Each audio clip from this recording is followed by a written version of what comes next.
আমাদের সংবিধানে 72-এর সংবিধানে 70 ধারা বলে তারা একটি আপৎকালীন কাউন্সিল গঠন করতে পারে, যে কাউন্সিলটা সংবিধানকে আরো গ্রহণযোগ্য, আরো অ্যাক্টিভ, আরো প্রোঅ্যাক্টিভ করতে পারে, এরকম তাদের বক্তব্য হতে পারে। সংবিধানে এখন নাই। সংবিধান আছে তো, সংবিধান তো আপনি ছুঁড়ে ফেলতে পারেননি এখন। না না, 70 ধারা যেটি 70 ধারাটি রহিত করা হলো না? না, রহিত করা হয়নি, 70 ধারাকে রিফর্ম করা হয়েছে। তাদের যে যে ধারাগুলোকে রিফর্ম করে তাদের সুবিধা হয় সেই সেই ধারাগুলোকে তারা রিফর্ম করছে। যেমন ধরেন যে এখানে যে 7টি পয়েন্ট আছে এই কাউন্সিলের, 7টি পয়েন্টের সবচেয়ে অন্যতম পয়েন্ট কোনটা? অন্তর্বর্তী সরকার কাঠামো সুবিন্যস্তকরণ। ব্যাপারটা খেয়াল করবেন, অন্যান্য যে কাঠামোগুলো আছে সেই কাঠামোগুলো গণতন্ত্র, বহুত্ববাদ, সুবিচার, ন্যায় বিচার, স্বৈরাচারী হওয়া ঠেকানো, ব্লা ব্লা ব্লা অনেক কিছু আছে, 6টা বাদ দিলাম। যে অন্যতম যে পয়েন্টটি, সেই পয়েন্টটি হচ্ছে যে অন্তর্বর্তী সরকার কাঠামোর সুনির্দিষ্ট প্রস্তাব, অর্থাৎ যে সরকারটিকে আমরা বেআইনি বলছি, অসাংবিধানিক বলছি, সেইটিকে সাংবিধানিক রূপ দেওয়া, সাংবিধানিক মোড়ক দেওয়া এবং সাংবিধানিকভাবে জাস্টিফাই করা, সেইটি তারা করবেন এই কাউন্সিল করে। অর্থাৎ অন্তর্বর্তী সরকার এখন যেমন আছে, 106 ধারা বলে বলিয়ান, 106 ধারার দিয়ে তারা বৈধ হয়েছে। সেই 106 ধারা যদি চ্যালেঞ্জের মুখে পড়াটাই স্বাভাবিক, যে ওবায়দুল হক সাহেব ওই সময় সেনানিবাসে ছিলেন, পলাতক অবস্থায় ছিলেন, তিনি স্বাক্ষর করেননি। তো স্বাক্ষর জালিয়াতি হোক বা যেভাবেই হোক সেটা করা হয়েছে, সেটিকে যদি চ্যালেঞ্জ করা হয় তাহলে যেন এই অন্তর্বর্তী সরকারটি একটি অনড় অবস্থানে থাকে বা স্ট্যাগনেন্ট পজিশনে আসে, সেই জন্য এই সরকার ব্যবস্থাটিকে রিফর্ম করা হবে। রিফর্ম করে এমন একটি জায়গায় নেওয়া হবে যখন আদালত কর্তৃক এটা চ্যালেঞ্জ করা যাবে না বা কোনো পার্টি কর্তৃক এটাকে চ্যালেঞ্জ করা যাবে না। যেমন ধরুন আমরা এক কথায় বলতে পারি ইনডেমনিটি, যেমন 5 তারিখের পর থেকে 8 তারিখ পর্যন্ত ইনডেমনিটি দেওয়া হয়েছে, যারা যারা হত্যা করা হয়েছে যাদেরকে, ওই সময় কোনো বিচার হবে না, বা বৈষম্য বিরোধী ছাত্র আন্দোলনের কোনো লোকের বিচার করতে পারবে না, বা কবর থেকে লাশ তোলা যাবে না, এগুলো ইনডেমনিটি দেওয়া হয়েছে। ঠিক সেরকম একটি ইনডেমনিটির আকারে দেওয়া হবে, যে অন্তর্বর্তী সরকার ব্যবস্থার কাঠামোটা এমন ভাবে তৈরি করা হবে যে এই কাঠামোটাকে কোনো রাজনৈতিক দল, কোনো গোষ্ঠী বা আদালত স্বপ্রণোদিত হয়ে সুমোটো রোল জারি করতে না পারে, প্রেসিডেন্ট এটাকে বাতিল করতে না পারে, এরকম একটি শক্তিশালী কাঠামো তৈরি করা হবে। এবং সেই কাঠামো তৈরি করার পরে নির্বাচন এপ্রিলে হবে না মার্চে হবে না ফেব্রুয়ারিতে হবে, ডাজন্ট ম্যাটার। নির্বাচন আপনার 5 বছর 6 বছর পিছিয়ে যেতে পারে, 29 সালে হবে, এবং এটিকে বলা হচ্ছে জাতীয় সরকার। হ্যাঁ, এটা জাতীয় সরকারের, এটি জাতীয় সরকারের শ্যাডো কপি, এটি জাতীয় সরকারের শ্যাডো কপি, এবং এটি বৈধ করা হবে, আদালতের মাধ্যমে এটিকে বৈধ করা হবে। এবং মজার ব্যাপার হচ্ছে এটি বৈধ করার ব্যাপারে প্রধান প্রধান যারা স্টেক হোল্ডার তারা অলরেডি সম্মতি দিয়েছেন। মানে আপনি বিএনপির কথা বলছেন, বিএনপি জামাত, হ্যাঁ বিএনপি জামাত এবং অন্যান্য দল যারা, যে 20টি দল বা 22টি দল যারা মোটামুটি যাওয়া আসা করেন, ঘন ঘন মিটিং করেন, তারা দিয়েছেন। এবং ডক্টর আলী রিয়াজ সেটা পরিষ্কার করে বলেছেন, পত্রিকায় যেটা এসেছে, যে এই দলগুলোর ইতিবাচক মতামত আমরা পেয়েছি, এবং 50,000 লোক মতামত দিয়েছে, তার ভিতরে প্রায় 30,000 লোক মতামত দিয়েছে ওভার মেইল, বাকি কেউ মেসেজে, কেউ অফিসে এসে লিখিতভাবে দিয়েছে। সুতরাং তাদের কাছে স্টকে রেডি আছে। এই জিনিসটাকে বৈধ করার জন্য যে যে ব্যাকগ্রাউন্ড দরকার, সেই ব্যাকগ্রাউন্ড গুলো আলী রিয়াজ সাহেবের স্টকে আছে। জি, এবং প্রধান বিচারপতি কিন্তু এই এনসিসির সদস্য হবেন, এবং তিনি আবার মানে এনসিসির কোনো বিচারকের বিরুদ্ধে কোনো অভিযোগের অনুসন্ধানের সুপারিশ সুপ্রিম জুডিশিয়াল কাউন্সিলে তিনিই পাঠাবেন। হ্যাঁ, মানে বিচারপতি খুবই ঘনিষ্ঠভাবে সম্পর্কিত, প্রধান বিচারপতি এই এনসিসিতে। একটু আগে আপনি যেটা বলছিলেন বা পুলকদা বলছিলেন যে সরকার এই ঘোষণাপত্র বা এই যে কাউন্সিল, এই কাউন্সিল হলে সরকার হয়ে যাবে, দুর্বল হয়ে যাবে, সরকার তো নেই। এই কাউন্সিলের প্রধানই তো হবেন ডক্টর প্রফেসর মোহাম্মদ ইউনূস, তিনি প্রধান হবেন, এবং তিনি হচ্ছে সংবিধান সংস্কার কমিশনের প্রধান চেয়ারম্যান, এবং ডক্টর আলী রিয়াজ হচ্ছেন ভাইস চেয়ারম্যান। তো তিনি যদি প্রধান হন ওই কাউন্সিলের, তাহলে সরকার তো দুর্বল হয় না, সরকার বরং নির্বাচন ছাড়াই এখন যে টালমাটাল অবস্থা আছে সেই টালমাটাল অবস্থাটাকে আরো শক্তপোক্ত করতে পারে। আইনগত ভিত্তি পায় এবং নির্বাচনটাকে অনির্দিষ্টকাল পিছিয়ে দেওয়ার পরেও সেই পিছিয়ে দেওয়াটাকে আদালতে কেউ চ্যালেঞ্জও করতে পারবে না। আবার যদি নির্বাচন দেনও, কাউন্সিল তো কাউন্সিলের জায়গায় থাকলো। ধরেন আমরা কল্পনা করে নেই এই কাউন্সিলের প্রধান হচ্ছে ডক্টর ইউনুস, সো ডক্টর ইউনুসের নেতৃত্বে কাউন্সিল তারা একটা নির্বাচন দিল, সেখানে ধরেন বিএনপি নির্বাচিত হয়ে জয়ী হয়ে আসলো, তারেক রহমান প্রধানমন্ত্রী হলেন। আরো মজা আছে এখানে, আরো মজা আছে এখানে যে সরকার ইন্টারিম গভর্নমেন্ট প্রধান হয়ে প্রফেসর ইউনুস নির্বাচনের তারিখ ঘোষণা করলেন, আবার কাউন্সিল প্রধান হয়ে প্রফেসর ইউনুস সেই নির্বাচনের তারিখটিকে স্টপ করলেন। কি পাবেন? তিনি পারেন। আমি যদি দুটো পদ হোল্ড করি, আমি যদি এট এ টাইম প্রধানমন্ত্রী হই এবং সর্বাধিনায়ক হই সশস্ত্র বাহিনীর, যেটি প্রেসিডেন্ট হয়, সর্বাধিনায়ক হয় প্রেসিডেন্ট আর প্রধানমন্ত্রী হয় সরকার প্রধান, কিন্তু যদি কোনো প্রধানমন্ত্রী একই সময় প্রধানমন্ত্রী এবং সর্বাধিনায়ক হন, তাহলে তিনি প্রধানমন্ত্রীর অবস্থান থেকে যুদ্ধ ঘোষণা করতে পারেন, সর্বাধিনায়কের অবস্থান থেকে যুদ্ধ থেকে ফিরিয়ে আসতে পারেন। দুটোর কোনোটাকেই কিন্তু আইনগতভাবে বাধা দেওয়ার কোনো উপায় থাকে না। এখন প্রফেসর ইউনুস যদি দুইটা জায়গাতেই প্রধান থাকেন, তিনি ইন্টারিম গভর্নমেন্টের প্রধান হিসেবে নির্বাচন ঘোষণা করবেন এবং কাউন্সিলের প্রধান হিসেবে নির্বাচন এখন ভায়াবল না, নির্বাচন আরো কিছুদিন পরে হওয়া উচিত, এই বক্তব্য দিয়ে নির্বাচন পিছিয়ে দেবেন। আচ্ছা, এবং এই বক্তব্য পিছিয়ে দেওয়ার পরে নাও যদি করেন, তারপরেও মানে মজার ব্যাপারটা এই জায়গাটায় যে স্টেক হোল্ডার যারা আছে তারা আইনগত কোনো ভিত্তি পাবে না এই জিনিসটাকে চ্যালেঞ্জ করে। জি, পুলক ঘটক কিছু বলবেন নাকি? অনেক জটিল বিষয়কে খুব সহজ করে বলার চেষ্টা করছি।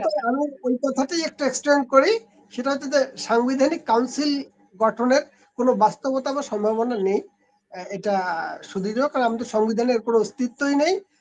সংবিধানের 70 অনুচ্ছেদ যেটা কথা বলা হচ্ছে না, মঞ্জু ভাই ক্ষমা চাই, সংবিধানের 70 অনুচ্ছেদ মূলত ফ্লোর ক্রসিং সংক্রান্ত। পার্লামেন্টে কেউ তার দলের বিপক্ষে ভোট দিতে পারবে না, এই বিষয়ে একটা বিধান ওখানে সংযুক্ত করা আছে। এবং শুধু ভোট দেয়া নয়, কোন কোন ক্ষেত্রে ভোট দিয়েছেন বলে দলের বিরুদ্ধে ভোট ফ্লোর ক্রসিং বলে গণ্য হবে সেটা ওখানে নির্ধারণ করা আছে। অর্থাৎ ভোটদানে বিরত থাকা পর্যন্ত আপত্তি আছে। এই 70 অনুচ্ছেদের জায়গাটা এটাই, ওটার এক্সটেন্ডেড ফর্ম আছে আবার পার্লামেন্টের রুলস অফ প্রসিডিওর, সংসদের যে কার্যপ্রণালী বিধি সেখানে আছে।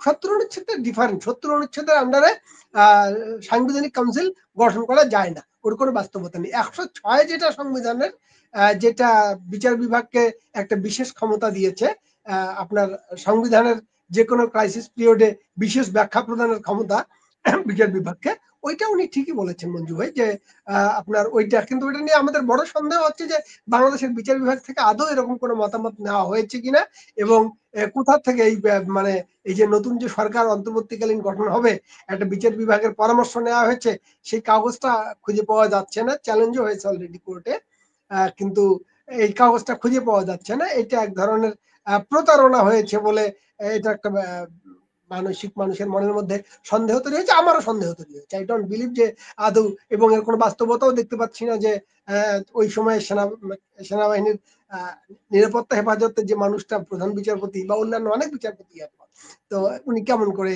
এই মতামতটা দিলেন 106 অনুযায়ী। এবং 106-এর ধারাটা মৌখিক কোনো ব্যাপার না, কোর্ট বসিয়েই একটা রায় দিতে হয়, বিচারিক ওর একটা আছে, প্রয়োগ আছে।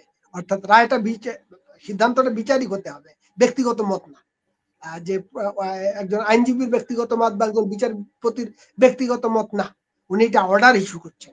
এই অর্ডার ইস্যু করার ব্যাপারটা কিভাবে ঘটলো এটা আমরা এখনো পাইনি। এখানে অনেকগুলো ফাঁকা আছে, কারণ রাষ্ট্রপতি এর আগে বলেছেন যে আমি সাবেক প্রধানমন্ত্রীর বা বর্তমান প্রধানমন্ত্রী শেখ হাসিনার আমি কোনো পদত্যাগপত্র পাইনি, এবং এইটা পাওয়ার পরেই এদের মধ্যে চাঞ্চল্যটা খুব বড় হয়ে গিয়েছিল। প্রধান বিচারপতির রাষ্ট্রপতির পদত্যাগের দাবিতে এই যে বিক্ষোভ টিক্ষোভ করা, এবং প্রধান সেনাপতি যে দেশের সেনাবাহিনী প্রধান সহ এদেরকে অপসারণ করে আপনার সিপাহী জনতার বিপ্লব করে একটা বিপ্লবী সরকার গঠনের যে প্রস্তাবনা আপনার ফরাদ মজহাররা প্রকাশ্যে আনলেন, এই ব্যাপারগুলো ঘটলো তো ওই কারণেই, এবং এই কথাটা তারা নিজেরাই বারবার বলছেন যে সাংবিধানিক যে শূন্যতা দেশে চলছে, আসলে সাংবিধানিক শূন্যতা চলছে। এই যে জি প্রধান আমি উপদেষ্টা নামক যে ব্যক্তিটি, ইনি পদত্যাগ করলে কোনো সাংবিধানিক শূন্যতা তৈরি হয় না, কারণ এটা অলরেডি একটা ভ্যাকুয়াম জায়গায় উনি বসে আছেন। উনার একটা এই ধরনের সাংবিধানিক সিস্টেমের মধ্যেই তখন হয়তো আরেকটি সরকার গঠন হবে। সাংবিধানিক এখন প্রধান হিসেবে আমার দেশের একটাই নির্বাচিত প্রতিষ্ঠান হিসেবে রাষ্ট্রপতি টিকে আছেন, এটাই সংবিধানকে সংরক্ষণ করছে। বিচার বিভাগের পদগুলো যেভাবেই হোক আছে, যে এক ধরনের ব্যাখ্যা দেওয়ার ওখানে সুযোগ আছে, এটাই। কিন্তু সাংবিধানিক কাউন্সিল গঠনের কোনো স্কোপ আমি এই মুহূর্তে দেখছি না, এবং এটা সম্ভবও না এই সরকারের মধ্য দিয়ে। ভয়টা হচ্ছে যে যেহেতু এটা নিয়ে রাজনৈতিক বিরোধ বাঁধানো গেছে, এই বিরোধের মধ্য দিয়ে এবং জামাত যে প্রস্তাবনাটা দিয়েছে যে এবং এনসিপি যে প্রস্তাবনাটা দিয়েছে তাহলে গণভোট হোক, এই গণভোট বারবার করতে যাওয়া, স্থানীয় সরকার নির্বাচন হোক, মানে জাতীয় নির্বাচনকে পাশ কাটিয়ে এই যে নির্বাচন করার মধ্য দিয়ে নিজেদের ক্ষমতাকে প্রলম্বিত করার যে চেষ্টা, ওইটা ভয়। কারণ এই সরকারের বাস্তবতায় কোনো সাংবিধানিক ভিত্তি নেই যে এইটা দিয়ে আবার আরেকটা এনসিপি করবে, এটাতে তাদের কোনো বেনিফিটও আমি দেখি না। বিরোধটা জিইয়ে দেখে একটা পরিস্থিতি তৈরি করে, এটা করা যায়। জি মনসুরুল হক, আমরা জানি যে এনসিপি এবং জামাত এই সাংবিধানিক কাউন্সিলকে স্বাগত জানিয়েছে, তারা এটার পক্ষে। বিএনপি একটু গড়িমসি করেছে, তারা নাকচ করেছে। কোন রাজনৈতিক সরকার কি এটা মানতে পারে? তার আগে আমি কয়েকটা প্রশ্ন করি, আমি উত্তর দিই, আপনিও উত্তর দিতে পারেন। ধরুন যে এটি একটি অসাংবিধানিক সরকার, কোনো সন্দেহ নেই এতে, এবং যে বিষয়টি দিয়ে তারা মানে সংবিধান সম্মত বলতে চাচ্ছে সেই বিষয়টি ধোঁয়াশা। 106 ধারা, প্রধান বিচারপতির স্বাক্ষর, এই বিষয়টি ধোঁয়াশা। কিন্তু আমরা দেখতে পাচ্ছি কোনটা? আমরা দেখতে পাচ্ছি দেশের বিজ্ঞ শত শত ব্যারিস্টার আছেন, শত শত প্রবীণ আইনজীবী আছেন, প্রধান বিচারপতি আছেন, সুপ্রিম কোর্টের আপনার আপিলেট ডিভিশনের প্রচুর অভিজ্ঞ বিচারপতিরা আছেন। কেউ কি চ্যালেঞ্জ করেছেন? অফিসিয়ালি করেননি। প্রেসিডেন্ট শাহাবুদ্দিন সাহেবকে, প্রেসিডেন্টকে, বাংলাদেশের যেই হোক প্রেসিডেন্ট, তাকে বিধিবদ্ধ আইনে মহামান্য বলতে হয়। এটি আইন আইন আইন দিয়ে সিদ্ধ করা একটি আইন সিদ্ধ বিষয় হচ্ছে তাকে তার নাম উচ্চারণ করার আগে মহামান্য বলতে হয়। তো আমরা কি দেখিনি যে তার ডাকনাম দিয়ে, টুপ্পু দিয়ে খুব বাজে বাজে কথা বলতে?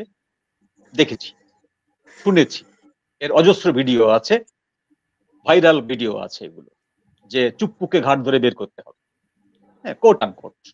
তো এই কথাগুলো বলার পরে রাষ্ট্রপতি, মহামান্য রাষ্ট্রপতি কি তার ক্ষমতা বলে কোনো কিছু করেছেন? করেননি। তাহলে সুশীল সমাজ, দেশের বিদ্বৎ সমাজ, দেশের আইনজীবী সমাজ, দেশের বিবেক বলে পরিচিত সমাজ, তারা সকলেই জানছেন যে এই সরকারটি একটি খোঁড়া যুক্তির উপরে দাঁড়িয়ে আছে, একটি ধোঁয়াশাপূর্ণ, একটি মিথ্যাচার বা একটি চাপিয়ে দেওয়া বা একটি সেলফ মেড সিস্টেমের উপর দাঁড়িয়ে আছে, যার কোনো সাংবিধানিক ভিত্তি নেই। কিন্তু আজ পর্যন্ত আমি ইন্টারফেয়ার করছি একটু, আপনার আপনি থামেন, এখানে একটা পজ দেন, পরের কথাটি আপনি বললেন। হ্যাঁ, কিন্তু এই যে আপনি যেই মানে আইনজ্ঞদের কথা বলছেন, যে সিভিল সোসাইটির কথা বলছেন, যে অভিজ্ঞ মানুষের কথা বলছেন, আপনার কি মনে হয় না এই সরকার এসেই প্রথমেই তাদের মুখ বন্ধ করে দেওয়া হয়েছে? এই সরকার এসেই তাদেরকে নানানভাবে উৎখাত করেছে। এই যে বাংলাদেশে কোনোদিনও যা ঘটেনি, এই বিচার বিভাগ থেকে সবাইকে টেনে হিচড়ে নামানো হয়েছে, শিক্ষকদেরকে নামিয়ে দেওয়া হয়েছে, আপনার বিশ্ববিদ্যালয়গুলোকে খালি করে দেওয়া হয়েছে, তারা তো প্রথম গণমাধ্যমগুলোকে দখল করা হয়েছে, তারা তো প্রথমে এসেই যে কাজটা করেছে, যেসব জায়গাগুলো থেকে এই কথাগুলো বলবে তাদের কণ্ঠরোধ করেছে, তাদেরকে চেপে ধরেছে, তাদেরকে ফ্যাসিস্টের দোষর আখ্যায়িত করে তাদেরকে হয় হত্যা মামলা দিয়ে রেখেছে, অথবা তাদের এমন ভীতিকর একটা পরিবেশ সৃষ্টি করেছে যাতে তারা কথা বলতে না পারে। আর বাকিদেরকে, যারা স্ব অবস্থানে ছিলেন, তাদেরকে তো পদত্যাগ করতে বাধ্য করেছেন। তাহলে আপনি তাদের কথা বলেন কেমন করে? কে কথা বলবে? কথা বলার তো কেউ নাই। Very fine. যদি তাই হয় তাহলে আমাদের এইসব টক শো, এইসব আলোচনা সবই বৃথা। কারণটা হচ্ছে যে বাঘের পিঠে সাওয়ার হয়েছি, বাঘ যেখানে নিয়ে আমাদের থামাবে আমাদেরকে সেখানে নেমে যেতে হবে। না না না আমার না ব্যথা না না না এটা না এটা না আমার আমার অবশ্যই ব্যথা কথাটা বলতে লাগছে বা হবে। আমি উঠতে পারছি না, এই জায়গাটা আর বলার কিছু সুযোগ নেই। আমি বলছি এই জন্য যে মানুষকে সবাইকে নিয়ন্ত্রণ করা হচ্ছে, মিডিয়া নিয়ন্ত্রণ করা হচ্ছে। আপনি যা যা বললেন, রিপিট করছি না, আপনি যা যা বললেন সবকিছু নিয়ন্ত্রণ করা হচ্ছে। তারপরেও যদি কেউ কথা বলতে না পারে তাহলে কথা বলার প্রসঙ্গটাই তো উঠবে না। তাহলে প্রফেসর ইউনূস বৈধ কি অবৈধ এই প্রশ্নটাই তো ওঠে না। আমি তো প্রশ্ন করার অধিকার রাখি না। তাহলে আপনিও রাখেন না, আমিও রাখি না, লোকদাও রাখেন না, কেউ রাখেন না। কারণ আমাদের যেহেতু আইনজ্ঞরা কথা বলতে পারছেন না, আমাদের ব্যারিস্টাররা কথা বলতে পারছেন না, আমাদের বিচারপতিরা কথা বলতে পারছেন না, আমাদের প্রেসিডেন্ট তার ক্ষমতা প্রয়োগ করতে পারছেন না, আমাদের প্রধান সেনাপতি তার ক্ষমতা প্রয়োগ করতে পারছেন না। তাই যদি ঘটে তাহলে আমাদের সবার সবকিছু মেনে নিতে হবে। ইউনূস এন্ড গং যেটা করছে বা এই ইন্টারিম গভর্নমেন্ট যেটা করছে সবকিছু মেনে নিয়ে বাসায় বসে থাকতে হবে। নো টক, নো প্রতিবাদ, সবকিছু মেনে নিতে হবে। এই যদি হয়, তা নয়, মানুষ তো ভয়কে আমি জয় আমি করে কথাটা আমি অবস্থা। কথাটা কি জন্য বলছি, আমি কথাটা এই জন্য বলছি যে যেমন পুলকদা বলছেন যে এটা করতে পারে না। আমরা আমাদের 10 মাসের অভিজ্ঞতায় দেখছি যে জিনিসটি সাধারণত কেউ পারে না, বেআইনি হয়, সেই জিনিসটি এরা করে দেখাচ্ছে। বেআইনি ভাবে করে আইনি তকমা দিচ্ছেন। প্রথমে করছেন, করার পরে এটাকে আইনি তকমা দিচ্ছেন। মব জাস্টিস করতে দেওয়া হবে না, এই কথাটি সেনাবাহিনী কতবার বলেছে? বহুবার। সর্বশেষ আমরা জানি মে মাসে চূড়ান্ত ভাবে বলা হয়েছে আর একদিনের জন্য কোনো মব ভায়োলেন্স করতে দেওয়া হবে না। কিন্তু এপ্রিল মাসের পর কি এই জুন মাসের আজকে 19 তারিখ মব ভায়োলেন্স হয়নি? একাধিক জায়গায় হয়েছে, গ্রেপ্তারও হয়েছে। আগের মতো একদম ছাড়া পায়নি, গ্রেপ্তার হয়েছে, কিন্তু মব ভায়োলেন্স তো হচ্ছে। কে ঠেকাতে পারছে? আজকে সেনাবাহিনীর সমস্যাটা কোন জায়গায়? আজকে সেনাবাহিনী প্রতি 3 মাস পর পর তাদের একটা নর্মাল ড্রিল করে, সামরিক প্রশিক্ষণ নেয়, বিভিন্ন জায়গায় সামরিক প্রশিক্ষণ নেয়। সেই প্রশিক্ষণগুলো বন্ধ হয়ে গেছে এই পুলিশি দায়িত্ব পালন করার জন্য। এই যে সেনাবাহিনী সারা দেশে যে পুলিশি দায়িত্ব পালন করছে ম্যাজিস্ট্রেসি পাওয়ার নিয়ে, সেই জন্য সেনাবাহিনীর যে নর্মাল কর্মকাণ্ডগুলো, স্বাভাবিক কর্মকাণ্ডগুলো, তাদের উৎকর্ষতা বৃদ্ধির যে কর্মকাণ্ড, সেটা তারা করতে পারছে না। যেটা বলছিলাম যে প্রেসিডেন্ট থেকে শুরু করে প্রধান বিচারপতি থেকে শুরু করে দেশের যারা গণ্যমান্য ব্যক্তি আছেন তারা কেউই কিন্তু এই অন্যায়গুলোর বিরুদ্ধে কোনো রিট করেননি। এক ভদ্রলোক রিট করেছিলেন, মোখলেসুর রহমান বা কি নামটা আমি এই মুহূর্তে মনে করতে পারছি না। তিনি রিট করার পরে, তিনি রিট মানে কি, ওই কাগজপত্রগুলো চেয়ে দাবি করেছিলেন, কাগজপত্রগুলো চেয়ে একটি মামলা রুজু করেছিলেন। কাগজপত্রগুলো এই তারিখের ভিতরে না দিলে আমরা এর বিরুদ্ধে রিট করব বলেছিলেন, কিন্তু এরপরে উনি আর রিট করেননি। উনি অনেক শোতে এসে অনেক কথা বলেছেন বিচারপতি, এই অ্যাডভোকেট সাহেব, কিন্তু উনি কেন রিট করেননি এই প্রশ্নের কিন্তু উত্তর দেননি। ওনাকে কে ঠেকালো রিট করার জন্য? তো আজকে যে বিচারপতিদেরকে যে অপমান করা হয়েছে, স্কুলের শিক্ষকদেরকে, ভার্সিটির শিক্ষকদেরকে অপমান করা হয়েছে, কোন একটি ভার্সিটির শিক্ষক, কোন একটি স্কুলের শিক্ষক কি আদালতের শরণাপন্ন হয়েছে? হয়নি। সব মেনে নিচ্ছে। তো ওরা যদি সব মেনে নিতে পারে, সুশীল সমাজ, বিদ্বৎ সমাজ বা ইন্টেলেকচুয়াল সোসাইটি, তাহলে আমি আপনি কে? আমি আপনি হচ্ছে আম জনগণ। মেনে নেওয়া বলছেন, মেনে নেওয়া নয়, মানুষ অসহায় বোধ করছে, কি করবে, কোথায় যাবে, আইনের আশ্রয় নেওয়ার মতো অবস্থা আছে কিনা? অসহায় বোধ করাটাই তো হচ্ছে মেনে নেওয়া, বাধ্য হয়ে মেনে নেওয়া। অর্থাৎ আমি জানি যে আমি না মেনে নিলে আমি মরে পড়ে থাকতে পারি রাস্তায়, আমি না মেনে নিলে আমার জেল হতে পারে, আমাকে গ্রেপ্তার করে নিয়ে যেতে পারে, আমাকে না পেলে আমার স্ত্রীকে নিয়ে যাবে, আমার বাচ্চাদেরকে নিয়ে যেতে পারে, আমার বাবাকে নিয়ে যেতে পারে, তাই না? তো এই যে যে একটা ভায়োলেন্স ক্রিয়েশন করা হয়েছে, একটা ভীতির সৃষ্টি করা হয়েছে, সেই ভীতির ভিতরে সবাই আমরা চুপ হয়ে গেছি। তো যেখানে ইন্টেলেকচুয়াল সোসাইটি চুপ হয়ে গেছে দেশের, সেখানে আমাদের মতো সাধারণ মানুষ যারা আছে তাদের তো কোনো ক্ষমতাই নেই কিছু করার। সুতরাং তারা যেটি আইন নয় সেটিও তারা আইন হিসাবে রূপ দিতে পারে, আর যেটি আইন সেটা তো আছেই। তো আমরা পারবে না, প্রফেসর ইউনূস এটা করতে পারবে না, এই কথাটা আমি আর বিশ্বাস করি না। আমি বিশ্বাস করি হ্যাঁ পারবে, কারণ বাংলাদেশে এমন একটি নিয়ম এখন চালু হয়েছে, যাহা পৃথিবীতে ঘটে না তাহা এখানে ঘটিতে পারে এবং ঘটিতেছে, চোখের সামনে ঘটিতেছে, অবাক হওয়ার কিছু নেই।